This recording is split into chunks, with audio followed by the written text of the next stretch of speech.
কিছু কিছু মানুষ আছে, আপনি যদি 1000 বার ভালো কাজ করুন কেউ বলার নেই, আর যদি আপনি একবার খারাপ কাজ করে দেখুন কথা শোনানোর লোকে অভাব থাকবে না।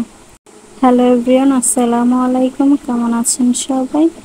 আশা করছি আল্লাহ তাআলার অশেষ রহমতে সবাই অনেক ভালো আছেন। আমরাও আপনাদের দোয়ায় ও ভালোবাসায় আলহামদুলিল্লাহ অনেক ভালো আছি। চিংড়ি মাছ পছন্দ করে না এমন মানুষ কমই পাওয়া যায়, অনেকে আবার অ্যালার্জির জন্য খেতে চায় না। আমার বাচ্চারা চিংড়ি মাছ খেতে খুবই ভালোবাসে। আজকে খুবই মজাদার চিংড়ি মাছের রেসিপি রান্না করে দেখাবো। আশা করছি সম্পূর্ণ ভিডিওটি আপনারা দেখবেন। যারা ইউটিউব থেকে ভিডিওটি দেখবেন, নতুন বন্ধু হয়ে থাকলে চ্যানেলটা সাবস্ক্রাইব করে আমার পাশেই থেকে যাবেন। তো চিংড়ি মাছের সাইজগুলো দেখুন, মাছগুলো একটা মাছ দিয়ে ভাত খাওয়া যাবে, অনেক বড় মাছের সাইজগুলো। মাছগুলো আমি কেটে কুটে পানি দিয়ে পরিষ্কার করে খুব সুন্দর করে ধুয়ে নিয়েছি। এখন আমি রান্না করব, তো সাথেই থাকুন কিভাবে রান্না করি। সবাই একটি লাইক দিয়ে ভিডিওটি প্রথম থেকে শেষ পর্যন্ত কন্টিনিউ করবেন। তো রান্নার জন্য এখানে কড়াইতে আমি সয়াবিন তেল দিয়ে দিলাম।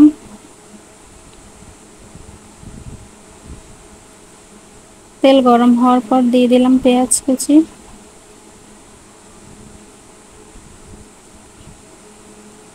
পেঁয়াজ কুচিগুলো একটু নেড়ে চেড়ে দিয়ে লাল করে ভেজে নেব।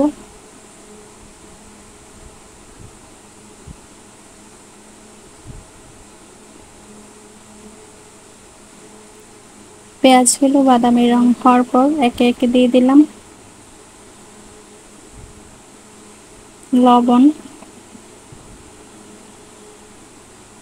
লবণ দিয়ে আরো একবার খুব ভালো করে নেড়ে চেড়ে দিলাম।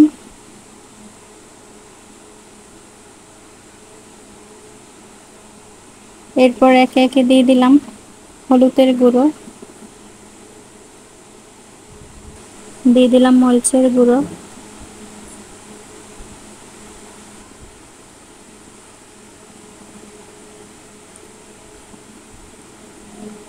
দিয়ে দিলাম ধনিয়ার গুঁড়ো। এরপর খুব ভালো করে নেড়ে চেড়ে দিলাম। এবার একে একে দিয়ে দিব একটু রসুন বাটা, বেশ কিছু পরিমাণ সরিষা বাটা, পেঁয়াজ বাটা, অল্প একটু আদা বাটা। পেঁয়াজ বাটা আর সরিষা বাটা একটু বেশি করে দিলাম। কয়েকটা গোটা কাঁচামরিচ দিয়ে দিলাম।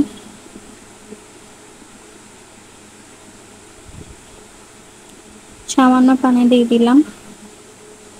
এখন খুব ভালো করে নেড়ে চেড়ে দিয়ে মশলাটা বেশ কিছুক্ষণ কষিয়ে নেব।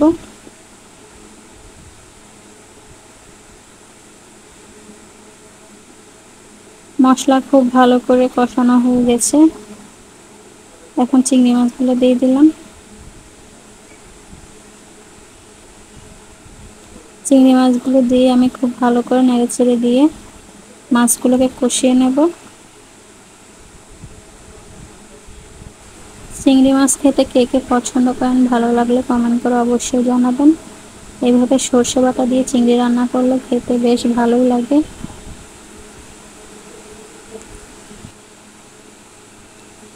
চিংড়ি মাছ খুব ভালো করে কষানো হয়ে গেছে, খুবই সুন্দর একটা কালার আসছে কষানোর পর।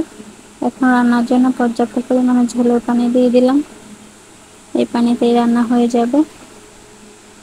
এখন খুব ভালো করে নেড়ে ছেড়ে ঢাকনা দিয়ে ডেকে রান্না করে নেব। বেশ কিছুক্ষণ পর ঢাকনা খুলে একবার দেখে নেব।